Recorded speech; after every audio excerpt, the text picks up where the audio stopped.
E você, estudante, já está sabendo da novidade? O Jaleco está de cara nova. A plataforma foi totalmente reformulada e está com um visual mais intuitivo e moderno. Com a página inicial mais organizada, você agora pode buscar por um assunto rapidamente e acessar o conteúdo por disciplinas, cursos, categorias, sistemas e vídeos, de forma simples e intuitiva. Também é possível continuar as videoaulas de onde parou e acompanhar melhor a produtividade dos seus estudos com um painel inteligente que contabiliza o conteúdo que você estudou. Além disso, o novo Jaleco tem o espaço Sala de Aula, para você fazer anotações em um caderno digital e acessar com mais facilidades os materiais extras, como os mapas mentais, resumos e e-books. Jaleco, a melhor plataforma para o estudante de medicina. Oferece agora uma experiência única para o seu estudo.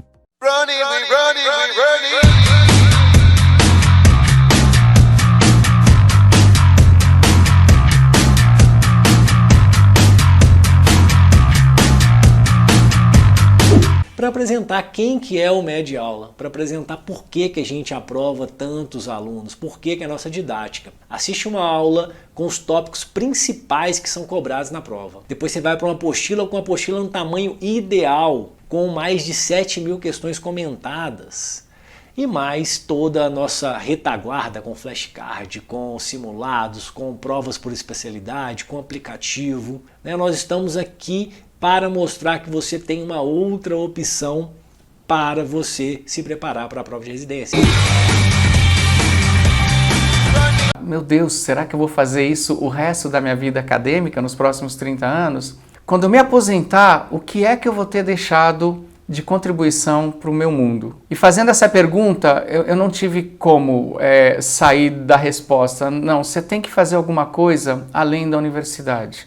Você tem que deixar uma contribuição para o mundo.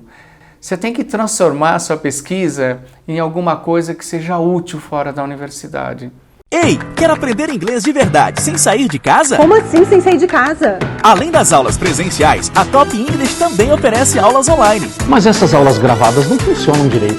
Independente de ser aula presencial ou online, na Top English você interage ao vivo com o professor. Eu posso fazer no celular? Claro, computador, celular, de onde você estiver, no horário em que você escolher. Descomplique e venha finalmente aprender o inglês que você tanto espera. Vem pra Top English!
Boa tarde a todos!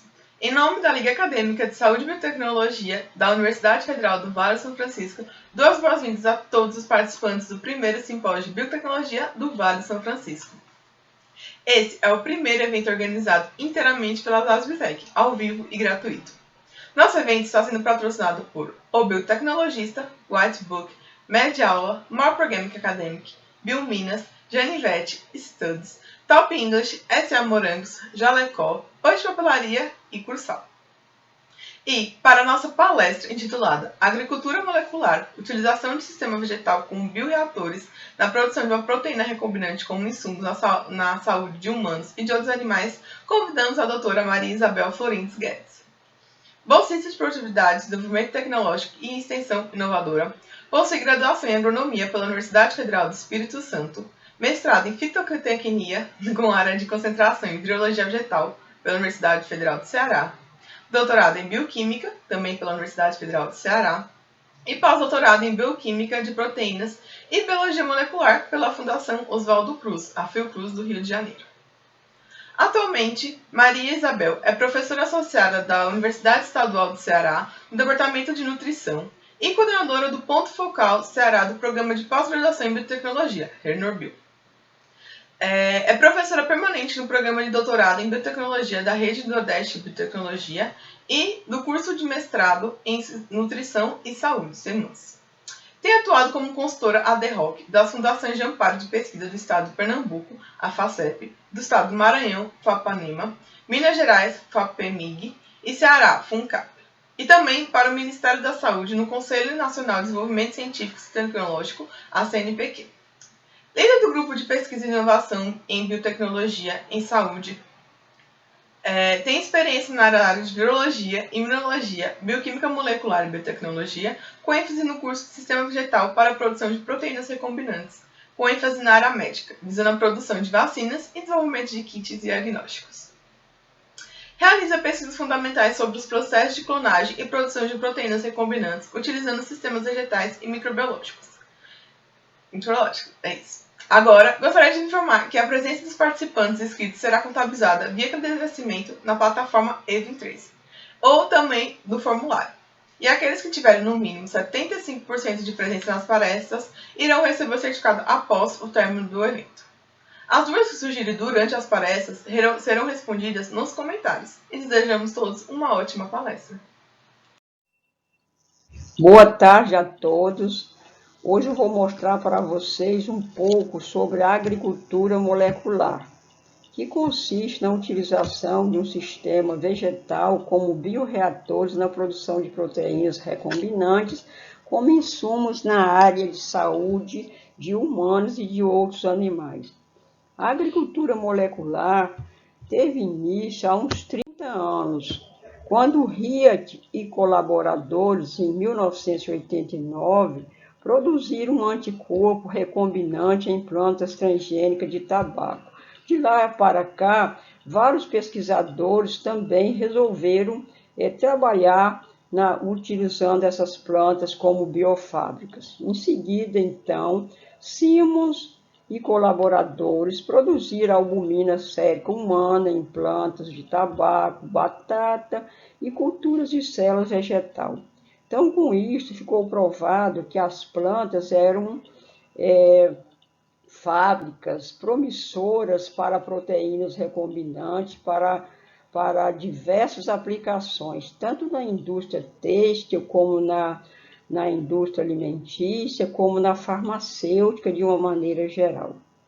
Também, nesse momento, como tudo que é novo, é difícil de sair, vários despertou o interesse do mundo, no entanto, também despertou o interesse e a desconfiança dos investidores.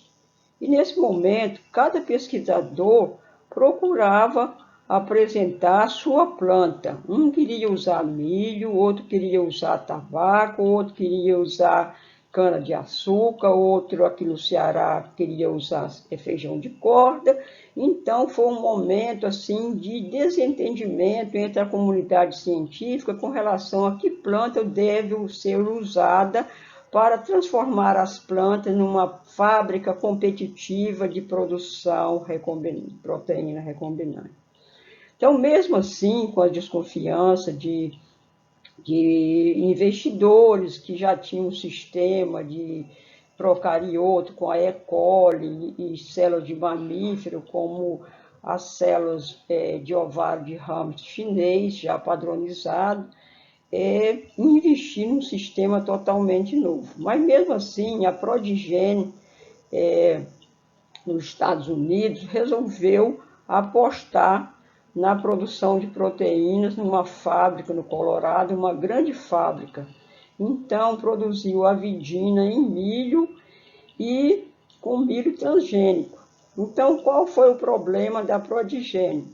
A Prodigene recebeu várias multas e críticas. Por quê? Porque porque os agricultores ao redor da fábrica denunciavam que as plantas transgênicas que estavam produzindo a vidina iam cruzar os pólen, e entrar em cruzamento e afetar o meio ambiente. Então, tudo isso, e não existia o marco regulatório para regularizar a produção dessas proteínas de uma maneira de boas práticas de fabricação, etc.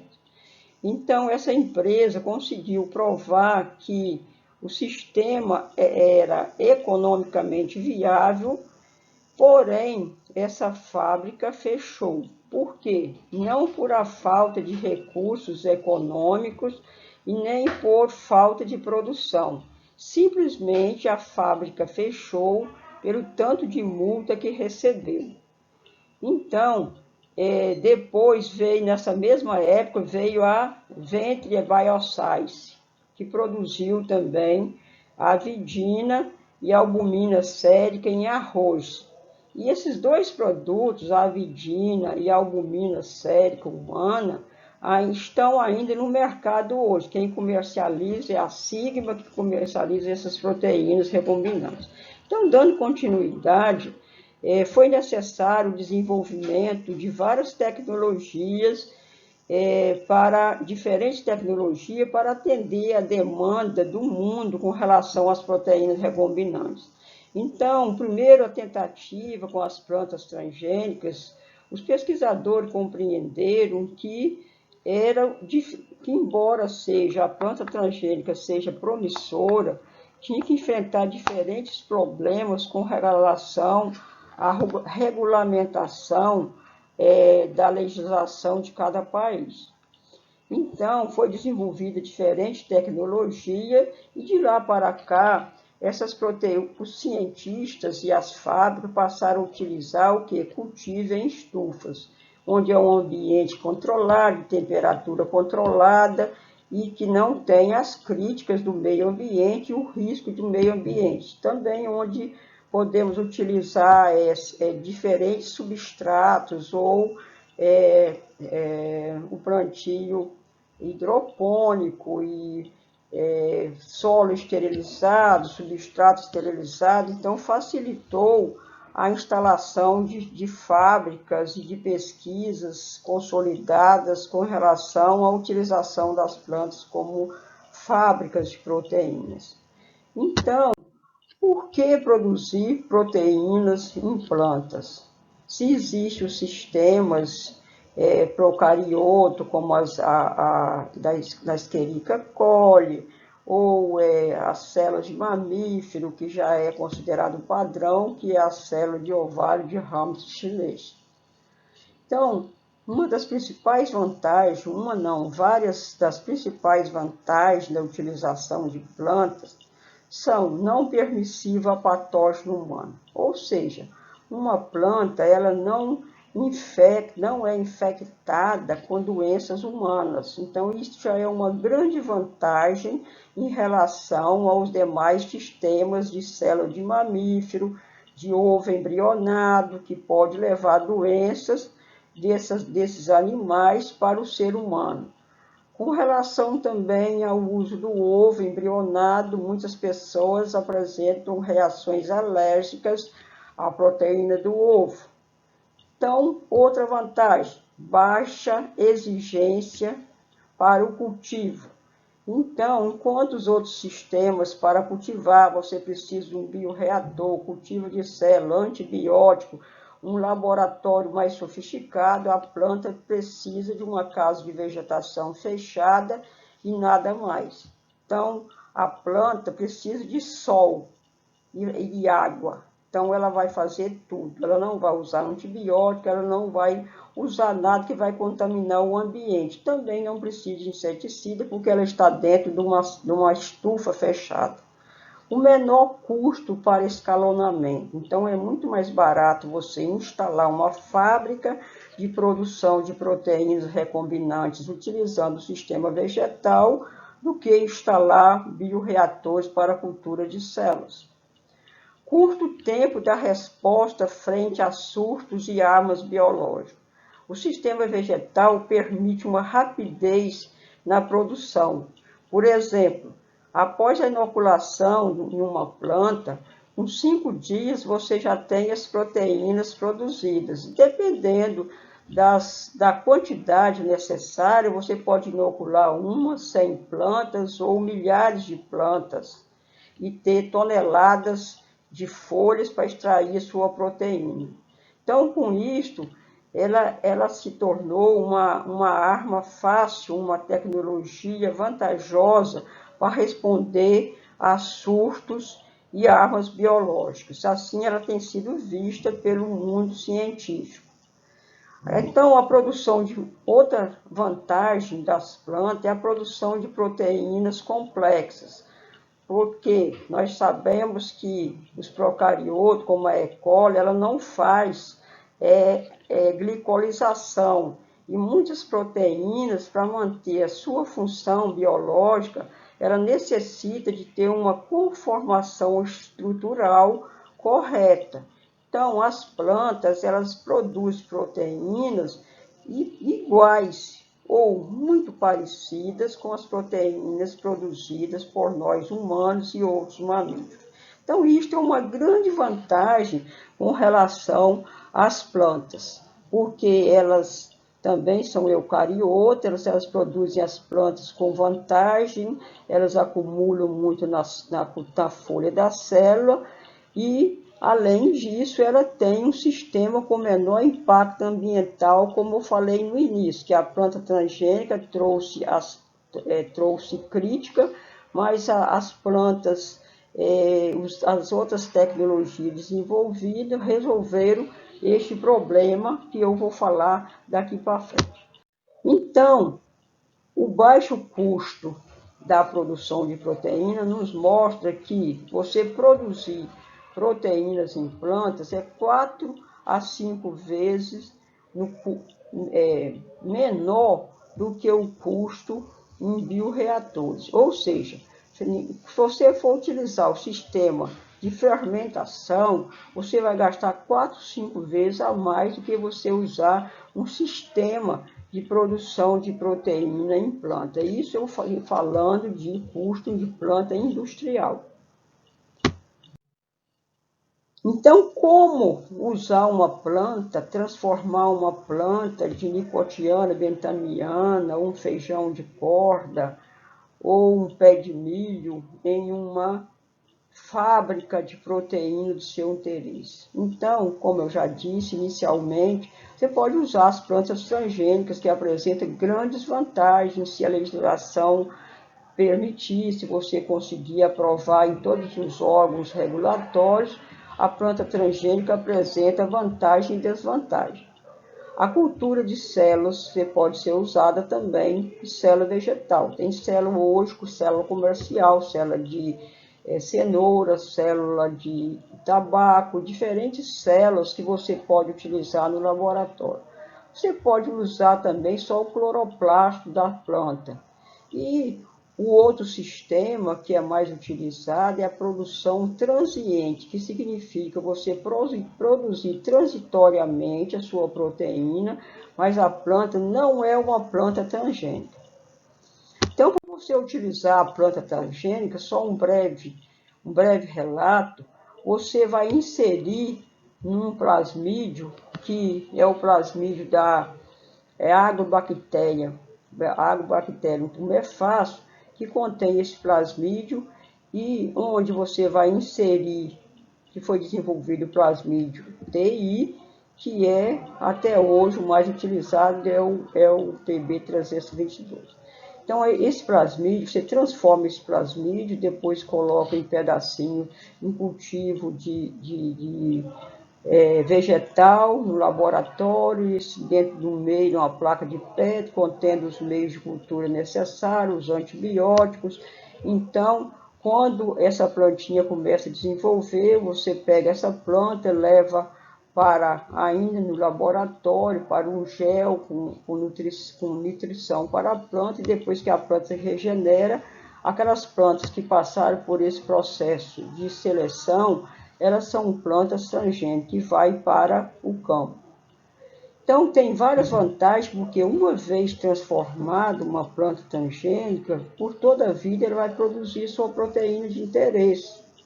No entanto, tem vários problemas, porque é muito demorado você acertar, conseguir uma planta transgênica perfeita que vai produzir aquilo que você quer.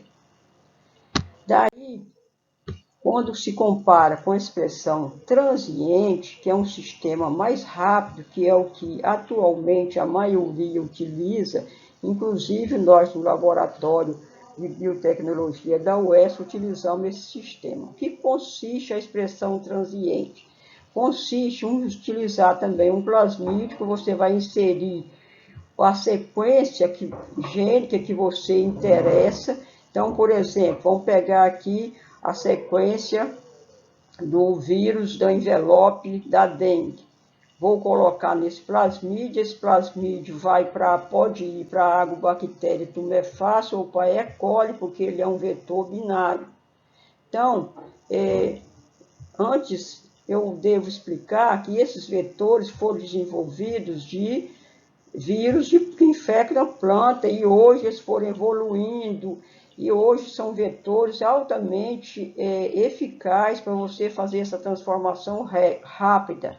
Inclusive, você pode encomendar uma empresa que possa já fazer isso para você e chegar só o plasmídio já com seu inserto inserido, você vai só colocar na cultura de célula de bacteriana, E. coli ou agrobactéria tumefácea. Uma vez multiplicando no meio de cultura, essas bactérias você vai inocular numa planta. Você vai testar primeiro para saber se o seu inserto está realmente inserido aqui, depois você inocula na planta.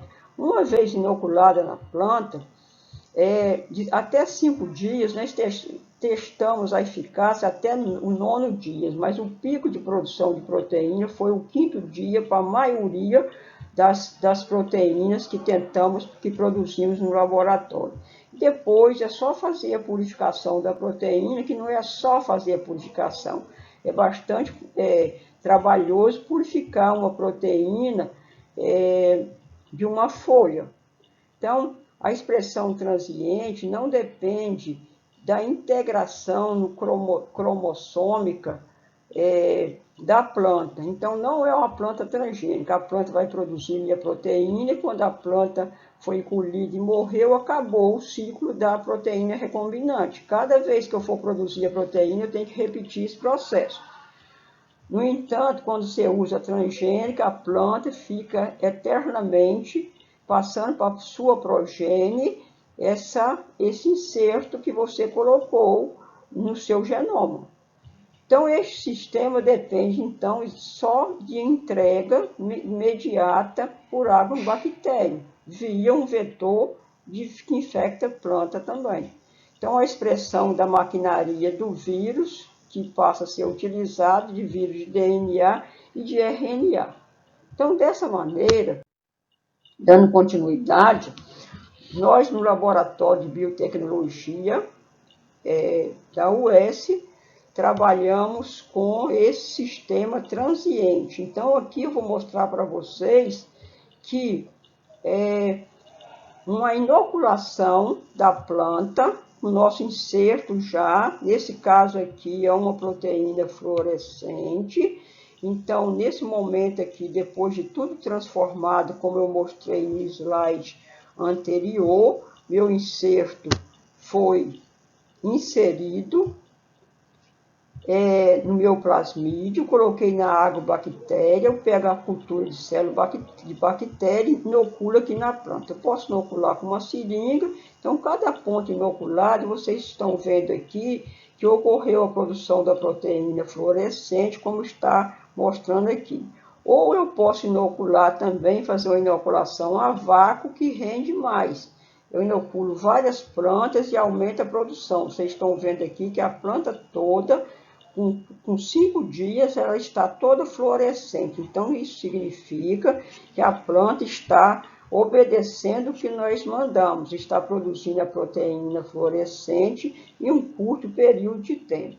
Então, esse trabalho aqui de Marques e colaboradores é nosso, foi publicado em 2020, onde nós mostramos que as proteínas recombinantes ANS1 da dengue pode ser utilizada para diagnóstico do vírus da dengue, baseado simplesmente no extrato da planta, sem uma prévia purificação exaustiva.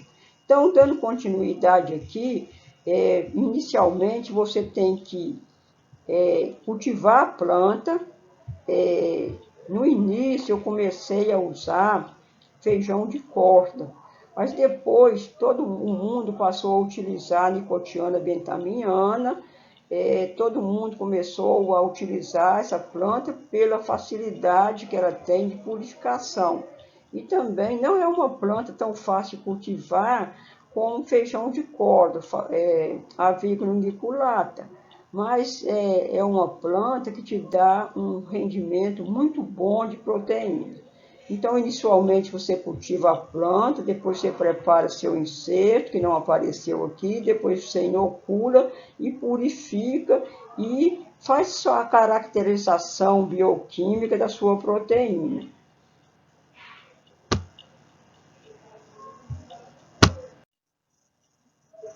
Então, a expressão transiente, como já disse, eu comecei com feijão de corda, aqui uma planta, um feijão de corda, onde eu usei um vetor baseado no CPMV, que é um vírus do mosaico do caupi.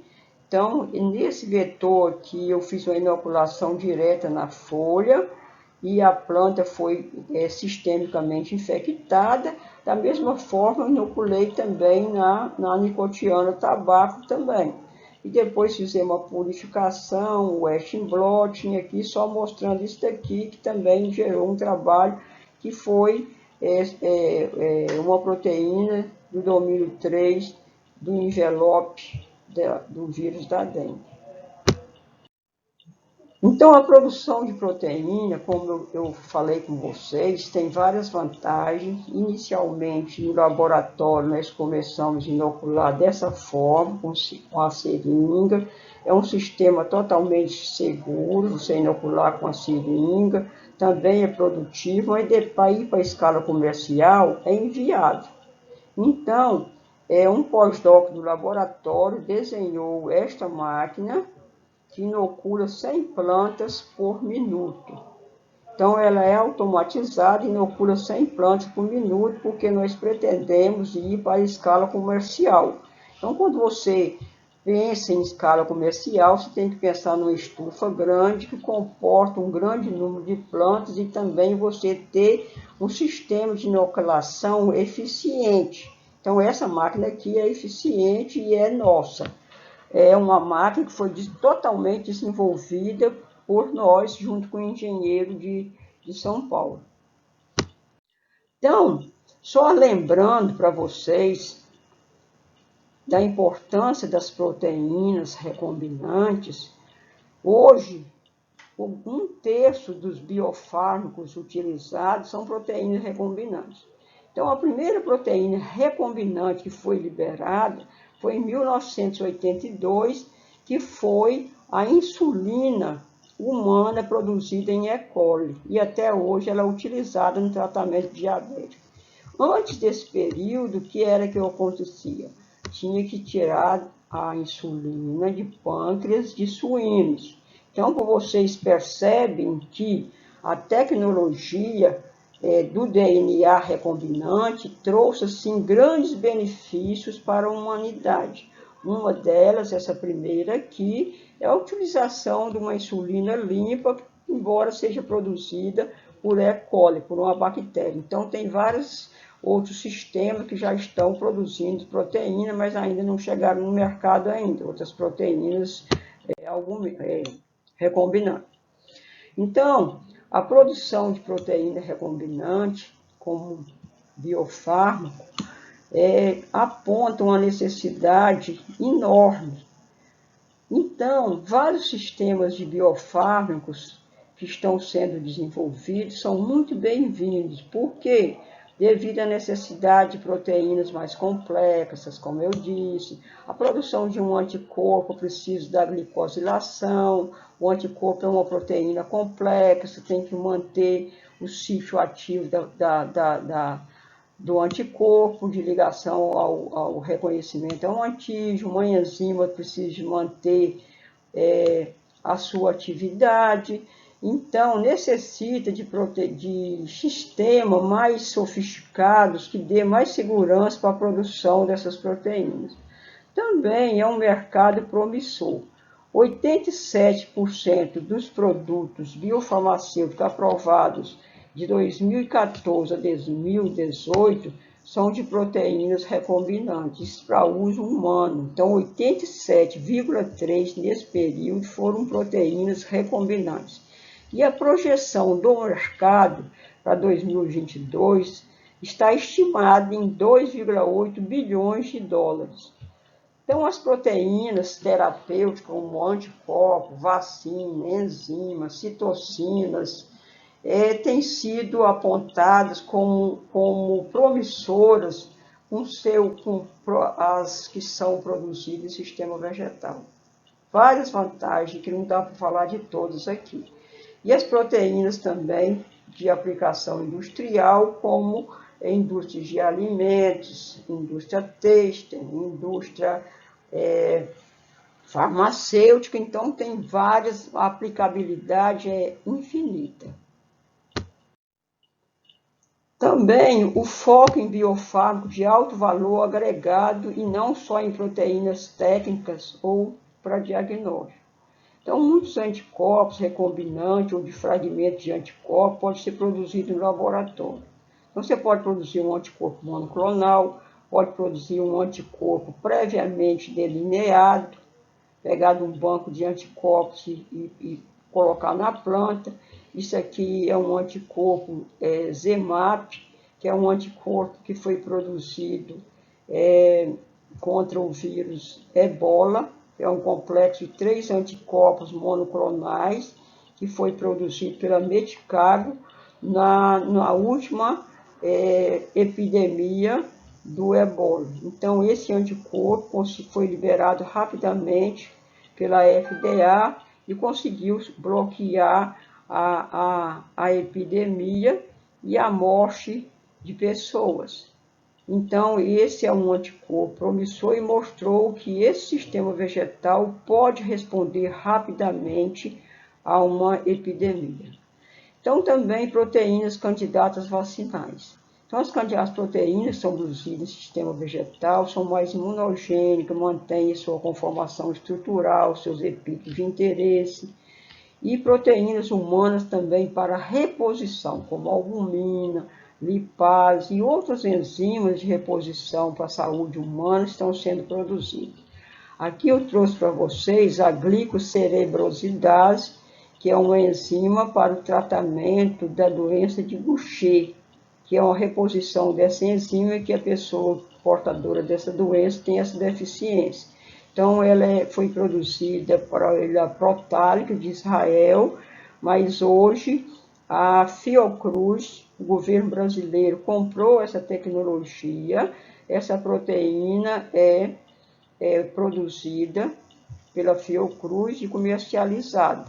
Então, ela é comercializada pela L-Liso, mas a Fiocruz, que é a detentora dessa tecnologia hoje, distribui no Brasil para o tratamento de Gaucher. Então, enzimas gástricas também, fatores de crescimento para a indústria de cosmético, então tem uma aplicabilidade enorme, e citocinas. Então, tem várias proteínas já de produção em sistema vegetal que estão já no mercado.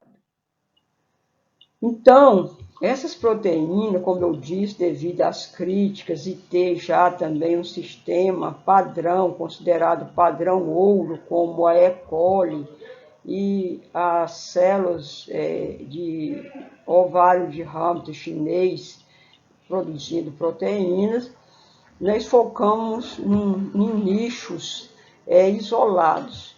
Por exemplo, as proteínas com funcionalidade aumentada, como a L-Liso, como essa que eu já falei para vocês, da glicocerebrosidase.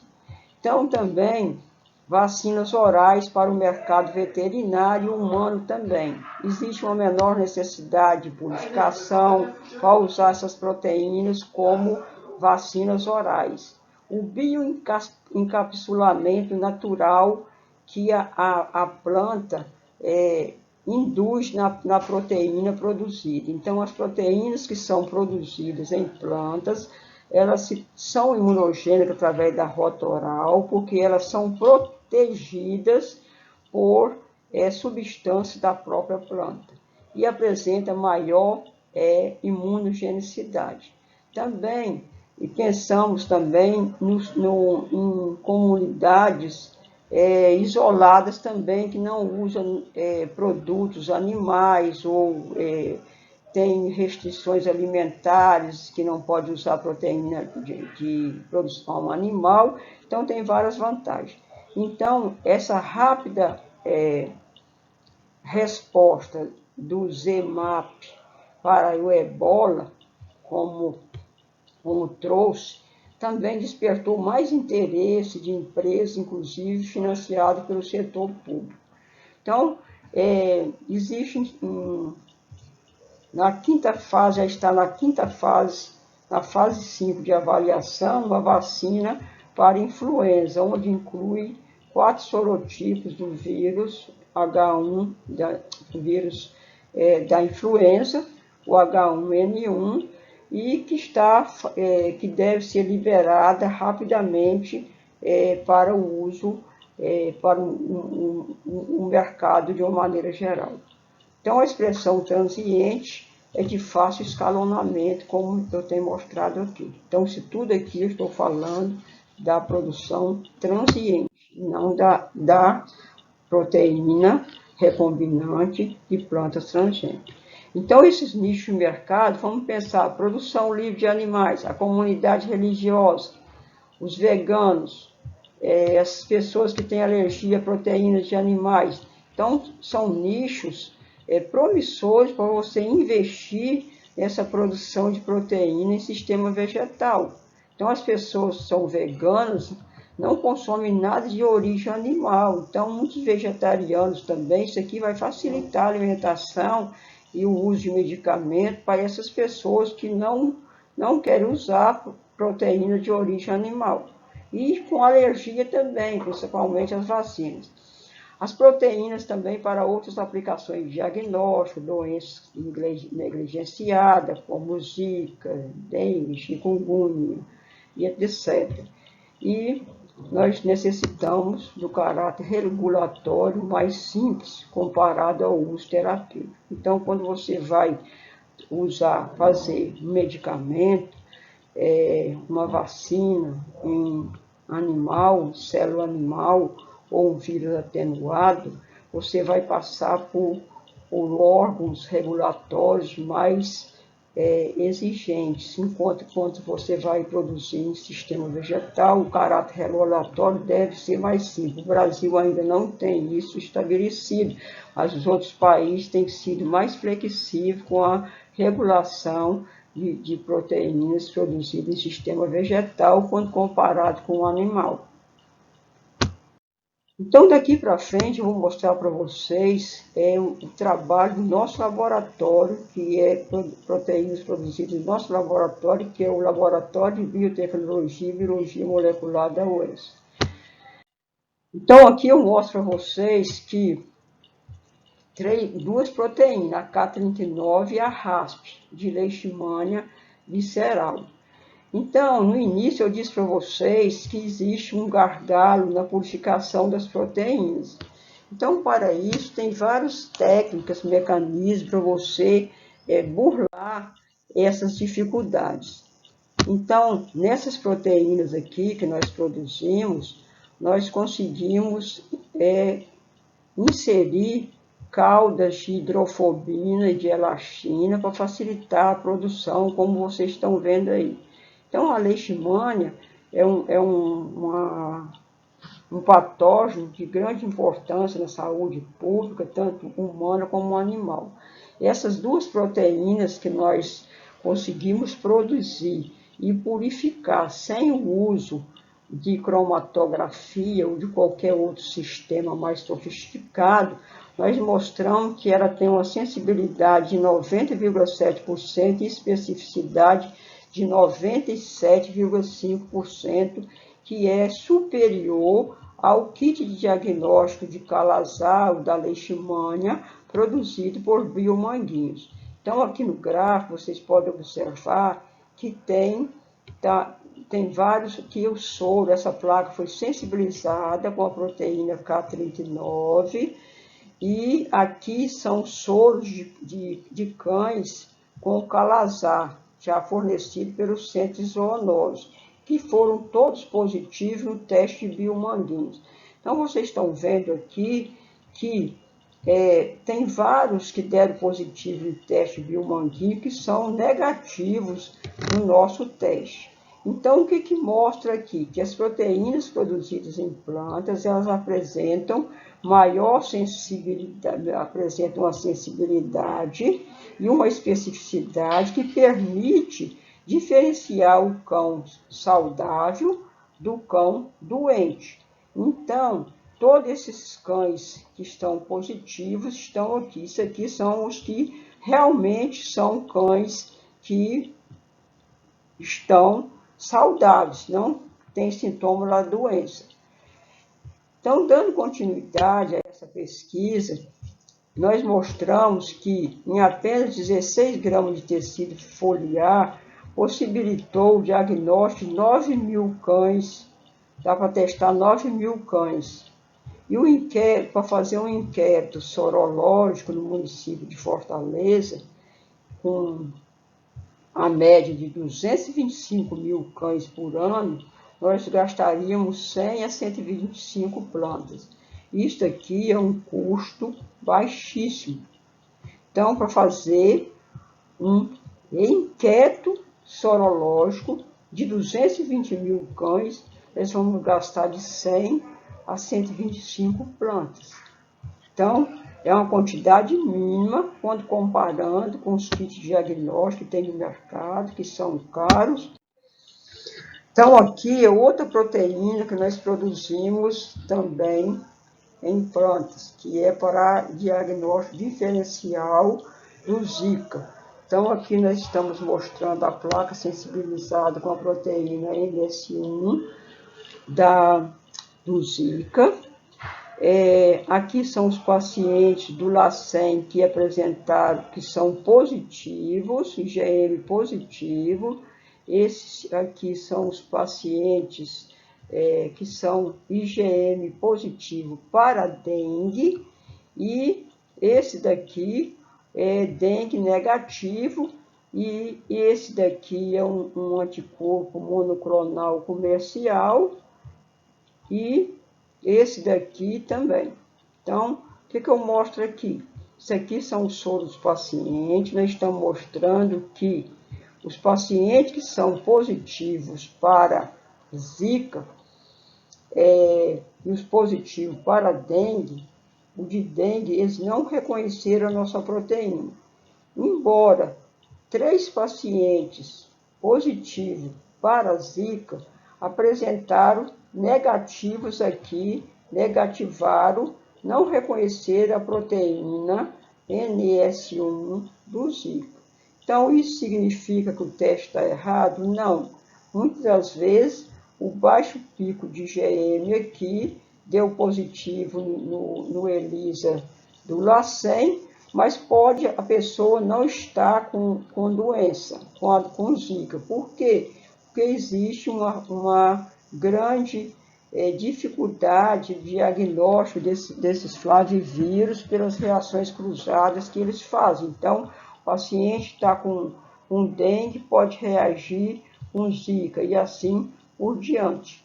Então, o dengue, os pacientes com IgM positivo para dengue, vocês estão vendo aqui que nenhum reagiu com a proteína NS1 que foi produzida em sistema vegetal.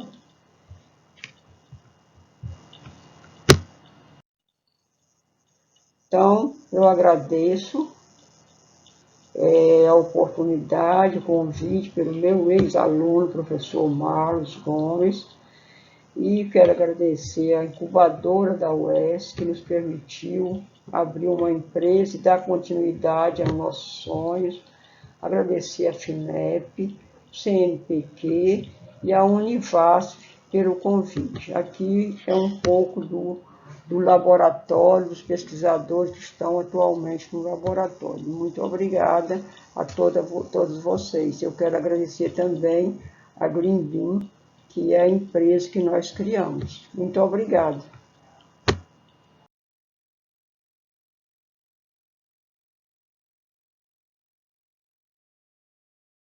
Agradecemos especialmente a doutora Maria Isabel Florindo Guedes por aceitar o nosso convite para participar desse nosso evento.